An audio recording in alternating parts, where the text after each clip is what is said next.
আসসালামু আলাইকুম।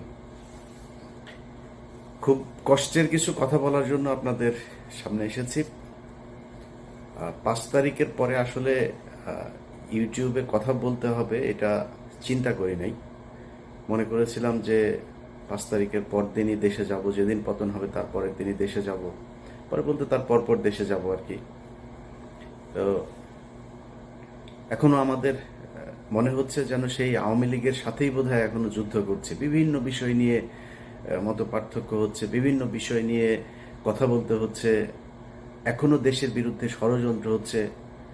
যেই জিনিসগুলো না চাইতেই পাওয়ার কথা সেই জিনিসগুলো এখন আবার চাইতে হচ্ছে, সেটার জন্য প্রতিবাদ করতে হচ্ছে, রাস্তায় নামতে হচ্ছে।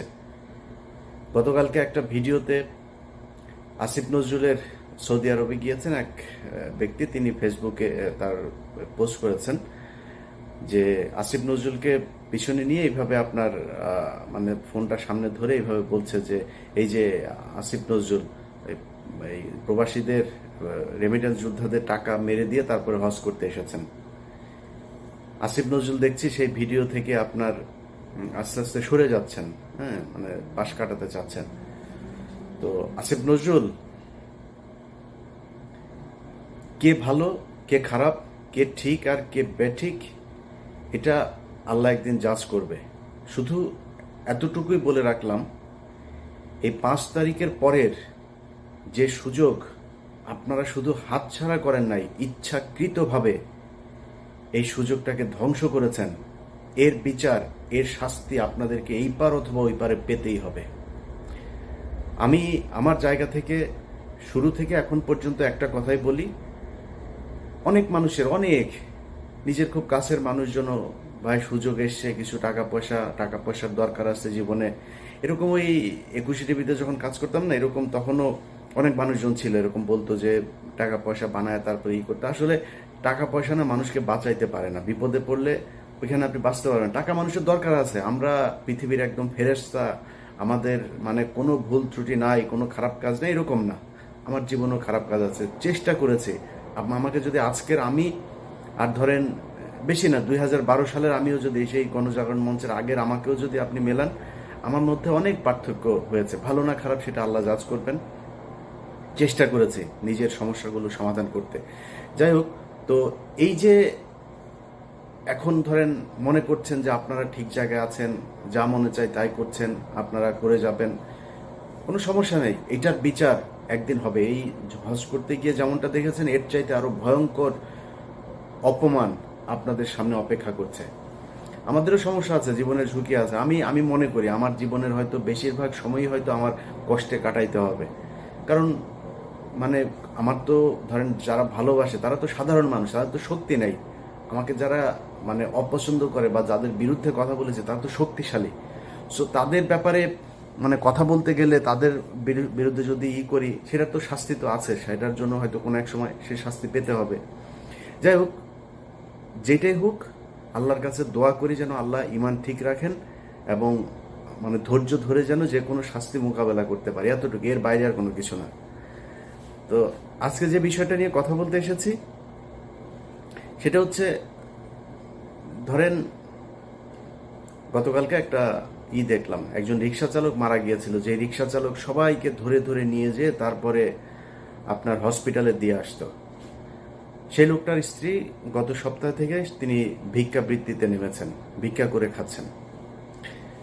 তো সমন্বয়ক যে কজন আছেন, যারা ছাত্র নেতা, যারা ছাত্রদের থেকে উপদেষ্টা হয়েছেন, আমি তাদেরকে সরাসরিও এই কথাগুলো বলেছি।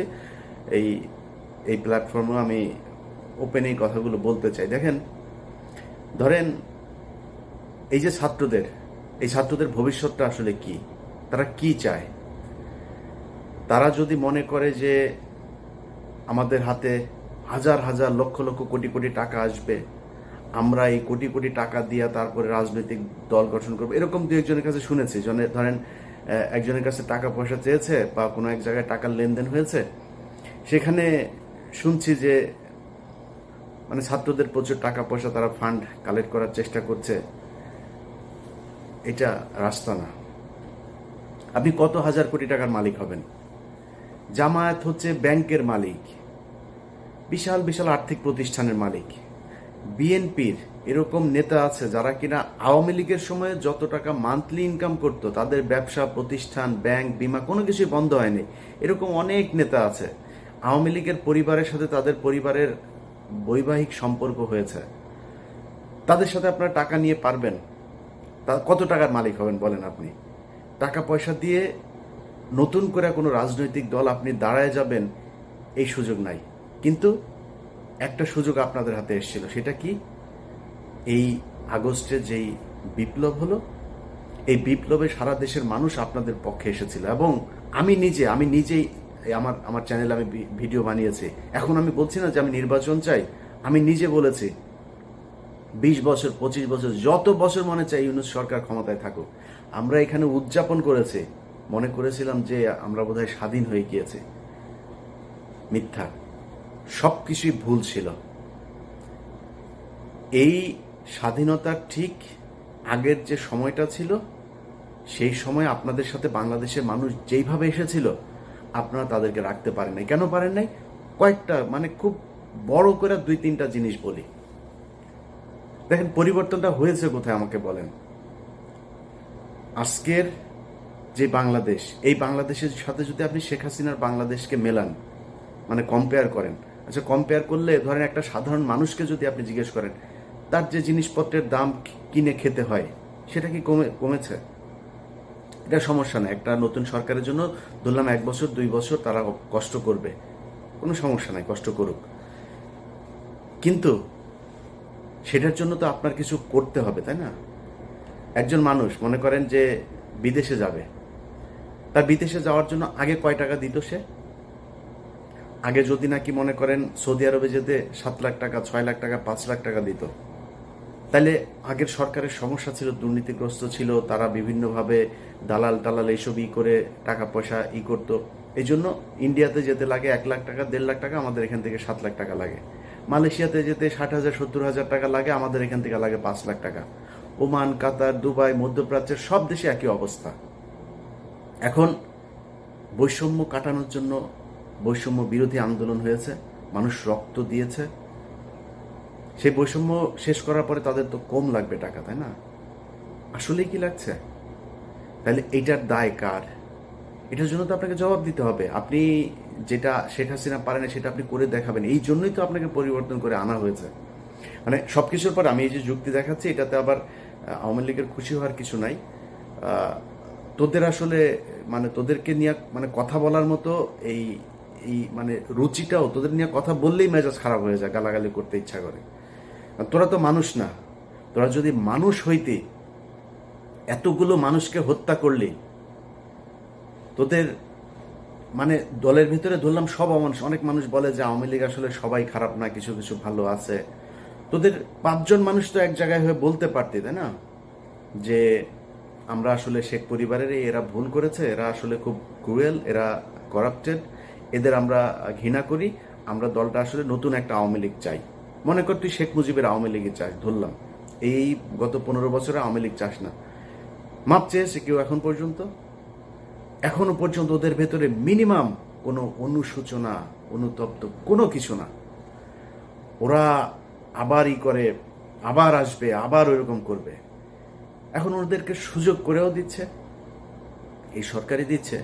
সব কিছু যদি বাদ দেন, আপনি প্রবাসীদের টাকা পয়সার কথা বলেন, পুলিশের এখন পর্যন্ত আপনি জানেন আগের চাইতে বেশি ঘুষ দিতে হয় একজন ওসিকে একটা নিতে হইলে, একজন এসপিকে বদলে নিতে হলে, ভালো একটা পোস্টিং নিতে হলে। পুলিশের বউ, ঊর্ধ্বতন কর্মকর্তাদের বউ পর্যন্ত মাঠে নেমেছে টাকার কালেকশনে। একজনের বউয়ের ফোন রেকর্ডও আছে, এক ওসির সাথে কথা বলছে, নিজে করে, নিজের পরিবারের খুব নিকট আত্মীয় দিয়ে তারপরে ওসির সাথে ডিল করায়। তাহলে পরিবর্তন কি?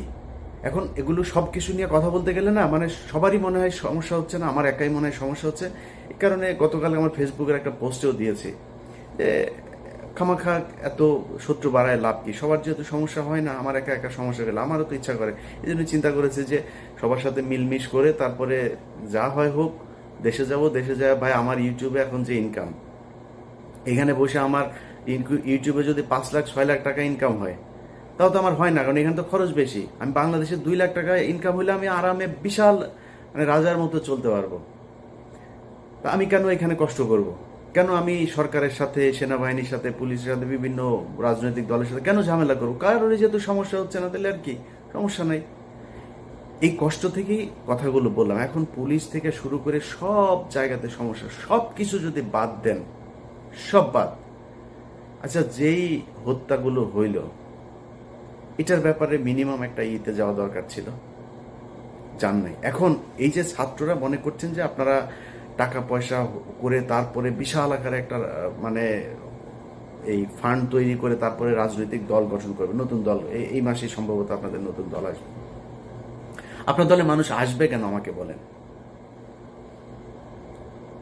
কিসের জন্য আসবে? কোনো একটা কারণ থাকতে হবে। তো আপনি অন্য দলের চাইতে কোন জায়গায় ভিন্ন, যেই কারণে আপনার দলে আসবে? সেটা আসতে হলে অন্তত আমি মনে করি দুইটা কাজ করতে হইতো। এক নম্বর, এই যে আওয়ামী লীগের যেই হত্যা মামলার আসামিগুলো, চিরুনি অভিযান চালায় প্রতিটা আসামিকে ধরতে হবে।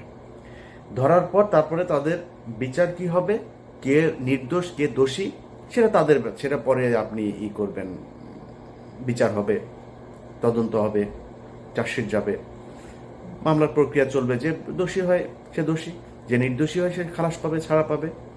কিন্তু আমাদের চোখের সামনে ঢাকা শহরের মধ্যে সময় টিভির মতো জায়গায় 7 জন খুনি মামলার আসামি, 2-3 মামলার আসামি পর্যন্ত ধরা পড়ছে। মুন্নি শাহ ধরা পড়ার পরে ছাড়া পড়লো। আরে ভাই, খেলা নাকি? মানে হত্যা মামলার আসামি আপনি ধরছেন, মন চাচ্ছে ছেড়ে দিচ্ছে। হত্যা মামলার আসামিকে পুলিশ ওসিকে বলছে যে ভাই এখানে আসামি আছে, আসামি ধরেন। বলে ঊর্ধ্বতন কর্মকর্তার ছাড়া ধরা যাবে না। এই যে সিটিটিসি, আপনার এই যে সিটিটিসিতে আসাদুজ্জামান, তারপরে আসাদুজ্জামানের সাথে ওর এক স্ট্রেনও ছিল নজরুল, হ্যাঁ, সে কয়েকদিন আমার নিয়ে ফেসবুকে পোস্ট করেছে। পুলিশের একজন এসআই সে আমার নিয়ে ফেসবুকে পোস্ট করে, মানে চ্যালেঞ্জ করে, তারা ধরতে পারবে না। শুনছি আর আবার এই বিভিন্ন তদবির করে এরা চাকরিতেও ঢুকছে। ডিবি, তারপরে গোলাম রাব্বানির ভাই পর্যন্ত এখনো পুলিশে চাকরি করে। কাকে নিয়ে আপনি যুদ্ধ করবেন বলেন? কালকে যদি শেখ হাসিনা বলে যে আমি দেশে ঢুকে যাব, আওয়ামী লীগের লোকজনের যদি, আওয়ামী লোক তো কারো তো আপনি ধরেন নাই, কয়টা ধরেছেন আপনি? সব তো এলাকাতে আছে। যদি বলে ধরে যাব, আওয়ামী লীগ এখন বিএনপির পেছনে, জামাতের পেছনে যায় যোগ দিচ্ছে। আপনার কি মনে হয় ওরা বিএনপি করে ফেলেছে, জামাতের আদর্শ নিয়ে নিয়েছে? ওরা তো আওয়ামী লীগই। ওরা যখন দেখবে আপনার পেছনে পেছনে রাজনীতি করা লাগে, যখন দেখবে হাসিনা ঢুকেছে দেশে, ওরা হাসিনার পেছনে রাজনীতি করবে, ওরা ওদের ঝাঁপায় পড়বে আবার ফের। আর এটার জন্য যদি নাকি মনে করেন ঠেকানোর জন্য প্রশাসন, সচিবালয়, কোন জায়গায় আপনি নিয়ন্ত্রণ নিয়েছেন আমাকে বলেন? কথা বললে অনেকে কষ্ট পাবেন, জামাত কষ্ট পাবে, বিএনপি কষ্ট পাবে, আমি কোনো রাজনৈতিক দলকে বলতে চাই না, কিন্তু সারা দেশে চাঁদাবাজি চলছে, সারা দেশে চলছে একদম। আমারে তো মনে করেছেন যে আমি হয়তো আওয়ামী লীগের সময় আওয়ামী লীগের বিরুদ্ধে কথা বলেছি, বিএনপি জামাত যখন ক্ষমতায় আসবে তখন আমি তাদের পক্ষ হয়ে কথা বলবো। এটা আমি পারবো না, আমি হয়তো চুপ থাকবো, কিন্তু পারবো না আপনার পক্ষে মিথ্যা কথা বলতে। সারা দেশে চাঁদাবাজি হচ্ছে, ব্যাপক চাঁদাবাজি হচ্ছে। এখন এই যে চাঁদাবাজি করছেন, কোত্থেকে করছেন আপনি চাঁদাবাজি?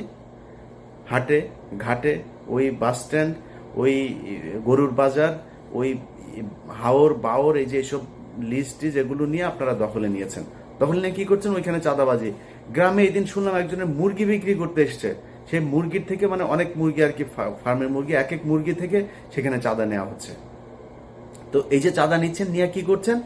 একদম প্রান্তিক লেভেলের যে মানুষ আছে তাদের কাছে আপনি চাঁদাবাজ হিসেবে উপস্থাপিত হচ্ছেন। কিন্তু একটু চিন্তা করে দেখেন তো, প্রশাসনের, সচিবালয়ের, কোর্টের কোন জায়গায় 2-4টা জায়গা বাদে কোন জায়গাটায় আপনার জামাত বা বিএনপির লোক আছে? আমার দেখান 2-4টা জায়গার মধ্যে যে একটা ধাক্কা যদি শেখ হাসিনা দেয়, আওয়ামী লীগ দেয়, আপনি যে প্রশাসনের এই দিক থেকে যে সমর্থন পাবেন, সেই সুযোগটা আছে আপনার? নাই। তো কি নিয়ে আপনি যুদ্ধ করবেন? অতএব ছাত্রদের আমি মনে করি, সেদিন আমার সাথে যাদের কথা হচ্ছে তাদেরকে আমি একই কথা বলেছি, যে তারা বলছে যে আমরা আসলে অনেক কিছু চাইলেও পারছি না। তা আপনারা যদি পারছেন না, এটা কি মানুষ জানে? যেই হোক, মানে ছাত্রদের ভেতরে আমি কারণ নাম ধরছি না, যেই আমার সাথে যারই কথা হোক, যেই লেভেলেরই হোক, এ বলছে আমরা পারছি না। আপনারা পারছেন না, এটা তো মানুষ জানে না। আমরা তো মনে করছি আপনারা সরকারের পার্টে আছেন, সরকারের সাথে কাজ করছেন মিলেমিশে, আপনারা যা চাচ্ছেন সরকার সেটাই করছে, সরকার যা করছে সেটাই আপনাদের কাজ। আমরা তো এটা মনে করছি আপনাদের কথা যে সরকার শুনছে না সেটা তো বলতে হবে। বলতে হলে কি করতে হবে?